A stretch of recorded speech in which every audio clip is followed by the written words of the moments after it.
কিছুতেই যাব না না না। বাবা তা আমি একা কেন যাবো রে? আমার গায়ে চাপ লাগবে না? হ্যাঁ, অত কথায় আমার কাজ নেই বাবু। আমার গায়ে ফোসকা পড়বে না? আমার গায়ে তো বরফ পড়বে। কি পিসি? পিসি চলে এলেন পিসির ভাইজি। পিসি বলে চিৎকার করে বাড়ি মাথায় তুলছে, বলে পিসির দই দিয়ে বিরিয়ানি কতদিন চলবে? হ্যাঁ এই যে দুটাকেই বলছি, ফুলি আর মনসা। একজন ভাত ডাল রাঁধবি, একজন তরকারি মাছ রাঁধবি। আর তা যদি না পারিস দুটোতেই বেরিয়ে যা, আমি করে নিচ্ছি, যা।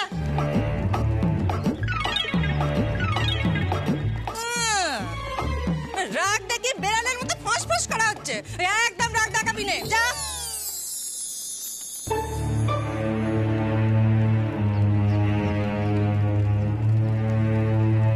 লোকেশ বাবু কে আছেন? লোকেশ বাবু। ওমা, মিনি বাবার নাম ধরে ডাকছে যে। ডাকছেন যখন যাও না, কি বলছেন একটু শুনে এসো। হ্যাঁ হ্যাঁ যাই। এই যে তুমি দাঁড়িয়ে আছো কেন? যাও, হেসেলে যাও, একটু দয়া করো মা মনসা।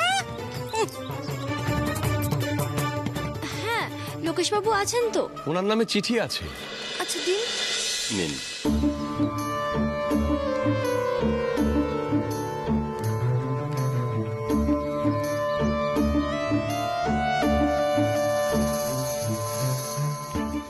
মানে আমার নাম ধরে কেউ ডাকছিল? হ্যাঁ, আপনার চিঠি। চিঠি?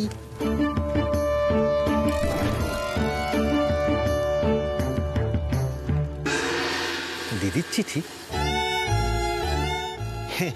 চিনির মায়ের চিঠি। স্নেহের ভাই, চিঠির শুরুতেই তুই আর তপতি আমার ভালোবাসা নিস। আমায় জরুরি প্রয়োজনে তোর জামাইবাবুর সাথে বম্বে চলে আসতে হয়েছে। তোদের চিঠি বম্বেতে এসেছে রিডাইরেক্ট হয়ে। জেনেছি চিনির বিয়ে। এ বিয়েতে আমার মোটেও মত নেই।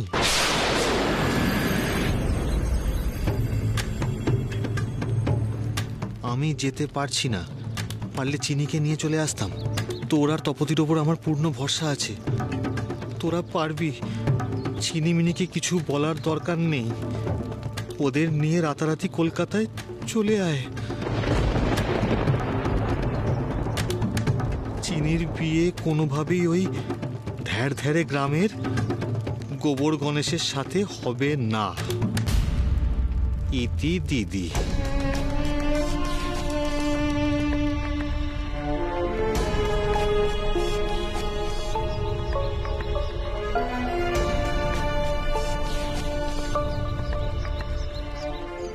আর ইতি তো আমার হয়ে গেল।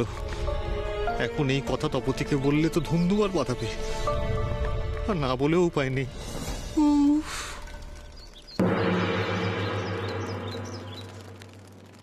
পাপা,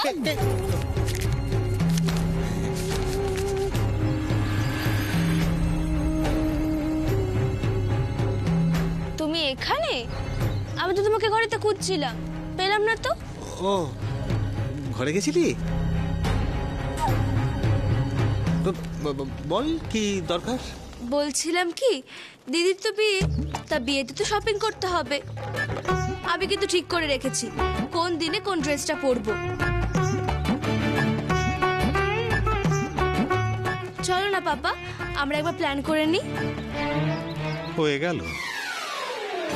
করবো না শপিং? হ্যাঁ, শপিং করবো।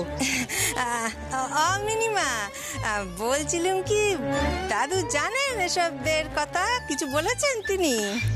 দাদু রাজি বড় মা। বাহ, দুর্গা দুর্গা।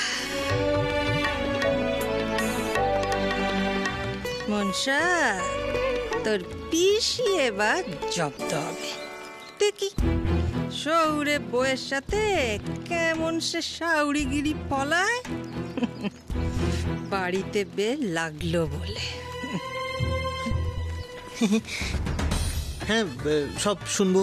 মানে তোর কি কি প্ল্যানিং আছে এই বিয়ে নিয়ে? আমি ঘরে যাই, তুই ঘরে এসে আমাকে বল। হ্যাঁ,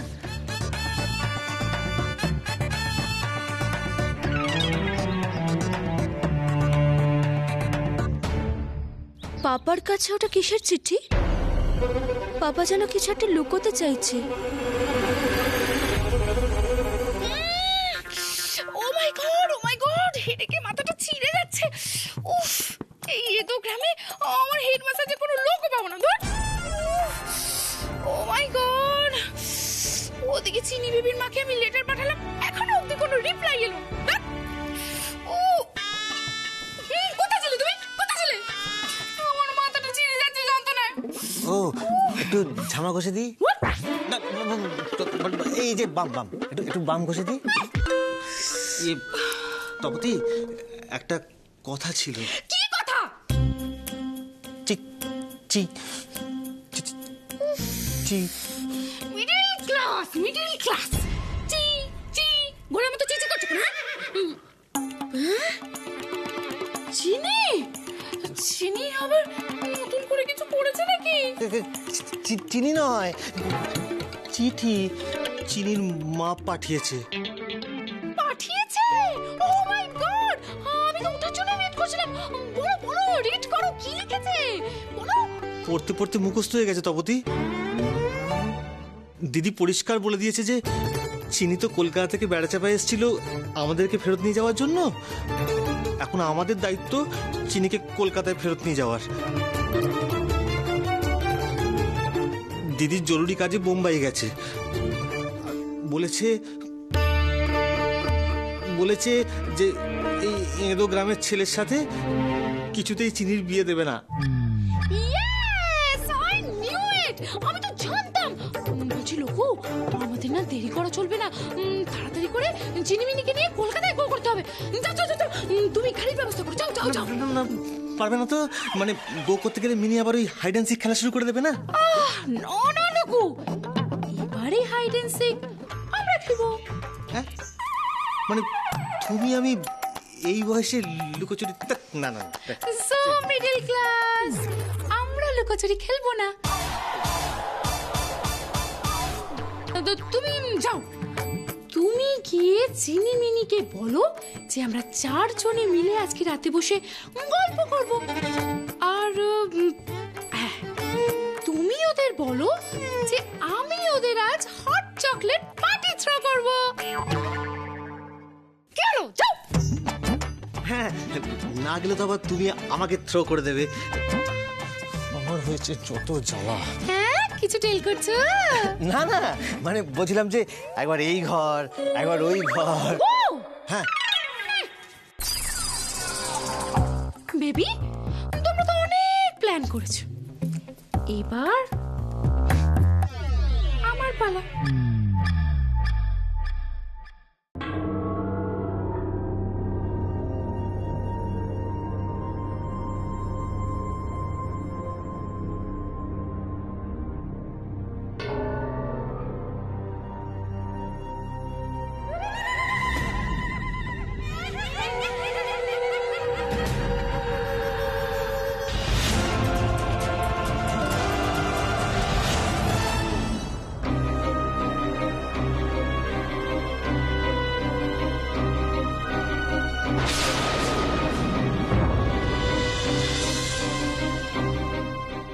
এই সব প্রমাণ লুকিয়ে রাখতে হবে।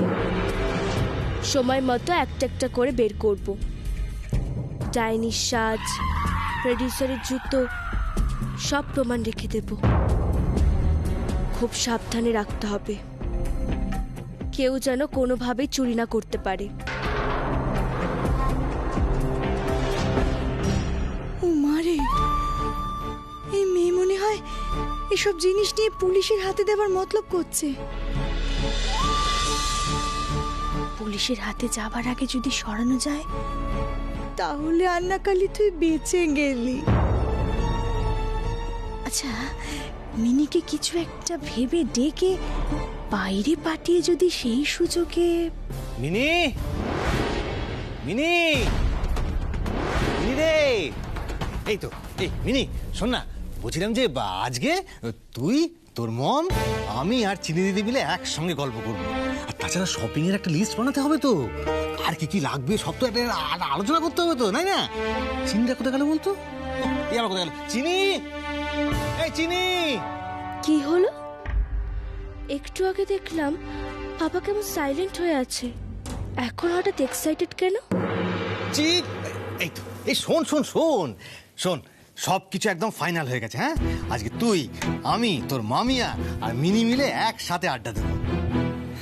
আর তো কদিন পরে তোর বিয়ে হয়ে যাবে মা, তাই তার আগে একটা পার্টি তো করতে হয়, তাই না?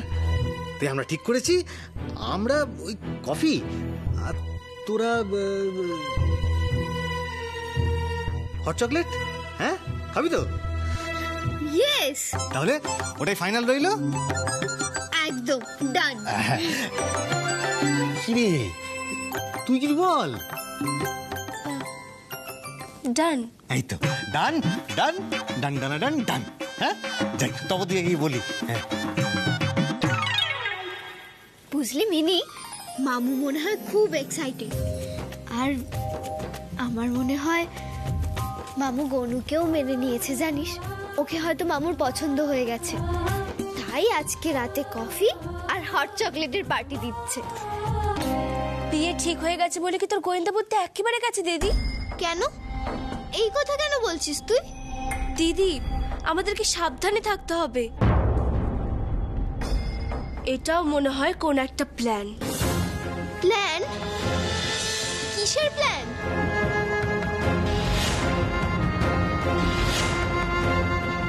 আমি পাপার হাতে একটা চিঠি দেখেছিলাম। চিঠিটা এমন করে আগলে রেখেছিল, মনে হচ্ছিল কিছু একটা লুকোচ্ছে। ওই চিঠির মধ্যে কোন একটা গুপ্ত ব্যাপার আছে, আর মম পাপাকে চোখে চোখে রাখতে হবে।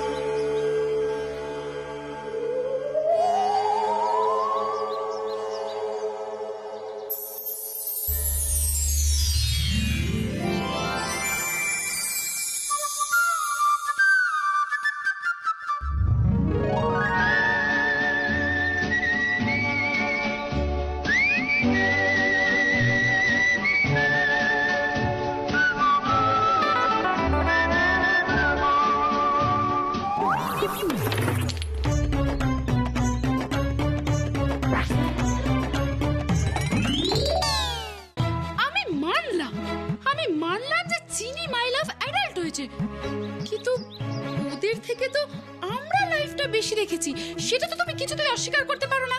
না না না, সেটা তো অস্বীকার করছি না, কিন্তু তপতি তুমি আমার ভেবে দেখো, চিনি যদি বিয়ে করতে চায় আর আমরা যদি সেখানে বাধা দিই, তাহলে হিতে বিপরীত হবে না তো? তারপর তো তুমি জানো আমাদের মিনি বেবির কি জেদ। হ্যাঁ লোকু, আমি তো সবকিছুই জানি, কিন্তু লোকু ওরা তো আসল কারণটা কিছুতেই বুঝতে চাইছে না। দেখো, আমরা যেটা বুঝতে পারছি সেটা তো ওরা বুঝতে পারছে না, তাই না? কি এত ভাবছো বলো তো? লোকু, একবার ভেবে দেখো তো, যদি চিনি মাই লাভ এই মিডল ক্লাস বাড়িতে থেকে যায় আর ওই হাদা গঙ্গারামকে বিয়ে করে, তখন তো ওর লাইফ হাফ টাইমেই দিয়ে। আমি শুধু ভাবছি আমি দিদিকে কি বলবো, তার উপর জামাইবাবু যদি একবার জানতে পারে এই কম্পাউন্ডার বড় হয়েছে, তাহলে খেপে একেবারে অ্যাটম বোম হয়ে যাবে। আর তপতি, ওই বোম কিন্তু আমার মাথায় ফাটবে।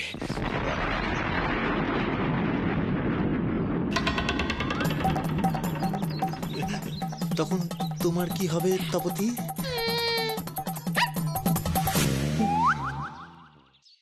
শোন মিনি, আমাদেরকে কিন্তু চোখ কান একদম খোলা রাখতে হবে। তুই আবার বিয়ের পর থেকে চোখ খুলে শুধু গনশাকে না দেখিস। বুঝতে তো পারছি, কিন্তু কি করে আটকাই বলো তো? আরে বাবা, ওদের নিয়ে চলে যেতে হবে, সেটাই একমাত্র রাস্তা। দিদি, মম পাপা চুপি চুপি কি ডিসকাস করছে রে? দেখলে, মানে কথা নেই বার্তা নেই, হঠাৎ হঠাৎ করে তুমি আমার কাছে হাফ টিকিট চেয়ে বসো। আরে বাবা, আমরা চাইলেই কি ওরা আমাদের সাথে কলকাতা যাবে? মানে এখন অব্দি সেটা হয়েছে? আরে বাবা, এবার হবে। জোর করে ওদের কলকাতা নিয়ে চলে যাব। কি বলছো তুমি? মানে তুমি ওদেরকে জোর করবে? আর তুমি ভাবতে পারছো জোর করলে কি হতে পারে? হ্যাঁ, চিনি তাও রাজি হতে পারে, কিন্তু মিনি একটা উপায় আছে। হ্যাঁ, শোনো না, ওরা যখন রাত্রিবেলা গভীর ঘুমে থাকবে, তখন আমরা ওদের একদম চ্যাংদোলা করে গাড়িতে তুলব, আর তারপর সোজা কলকাতা। আরে কাক পক্ষীতেও টের পাবে না, কেউ জানতেই পারবে না। আরে বাবা, এখানে দাঁড়িয়ে দাঁড়িয়ে সময় নষ্ট কেন করছো? যাও, গাড়ির ব্যবস্থা করো। ইয়ে মানে চ্যাংদোলা করে তুলে নিয়ে যাবো? তুলে নিয়ে যাবো।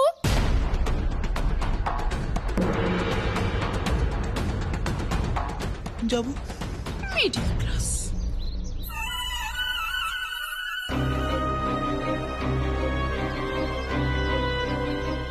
দেখেছিস দিদি, আমাদের বিরুদ্ধে কত বড় কনস্পিরেসি। আমাদেরকে ঘুমের মধ্যে নিয়ে যাওয়ার চেষ্টা হচ্ছে। আমি just ভাবতে পারছি না মিনি, মামিয়া এই কথাটা বললো। না ভাবার কি আছে? মম, পাপা, পিপিয়া কেউই তো এই বিয়েতে রাজি নয়।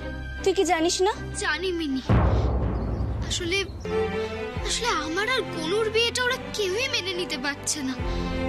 কিন্তু আমি এখন কি করব বলতো? আমি যে আমার প্রমিস ব্রেক করতে পারবো না মিনি। আমি যে গনুকে কথা দিয়েছি। আর তাছাড়াও গনু আমাকে খুব ভালোবেসে ফেলেছে রে। আমি গনুকে কষ্ট দিয়ে চলে যেতে পারবো না মিনি। আর এখন যদি আমি চলে যাই, তাহলে আমরা কেউ ভালো থাকবো না রে। আচ্ছা আচ্ছা ঠিক আছে, তুই আবার কান্না জুড়ে দিস না প্লিজ। আচ্ছা মিনি, মিনি যদি সত্যি আমাদেরকে ঘুমের মধ্যে তুলে নিয়ে যায়? তোর কি মাথাটা একেবারে গেছে?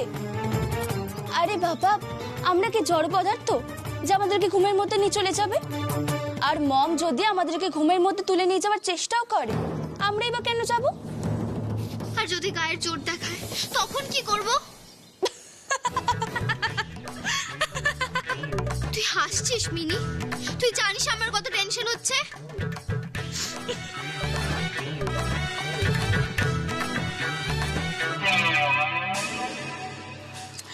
তুই দেখ না, আমরা ওদেরকে কেমন মজা দেখাই। ওরা আমাদেরকে নিয়ে যাওয়ার প্ল্যান করছে, তাই তো? বরং মম নিতে এসে দেখবে যে আমরাই উধাও, তখন বুঝবে মজা।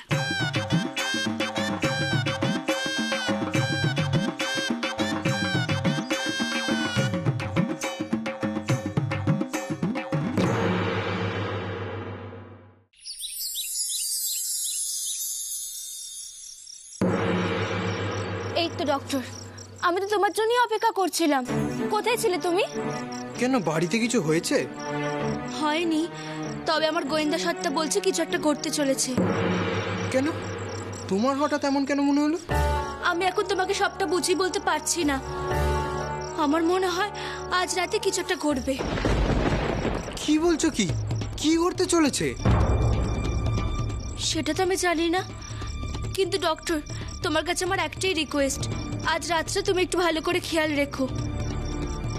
বাহ বাহ বাহ বাহ বাহ বাহ। আমি এখানে ভাতের থালা আগলে বসে আছি, আর উনি দেখো ঘোষ গল্পে মজেছে। বুঝি না বাপু, কিসের এত গল্প যে সব না খাওয়া মাথায় উঠে যাচ্ছে। সবই আমার কপাল। মনসা, আমি পরে খেয়ে নেব। সেই তো, নিজেরটাই তো খালি দেখলে, আর এদিকে মন সাজে না খেয়ে ভাত বেড়ে বসে রয়েছে, সেদিকে তো কারোর কোনো হুঁশ খেয়াল নেই। সবই কপাল। কি হচ্ছেটা কি মনসা? আচ্ছা বুঝেছি, গল্পে মজে আছে তো, খিদে টিদে নেই তো ডাক্তারবাবু? আচ্ছা, আমি একটু সুবিধা করে দিই, আমি বরং ভাতের থালাখানে এখানেই তোমাকে এনে দিই, বেশ খেতে খেতে গল্প করতে পারবে। মনসা, মানুষের একটা কথা বলার ধরন থাকে। এভাবে কথা বলা মানে শুধু আমাকে অপমান করা নয়, সাথে অতিথিকে অপমান করা। দেখলে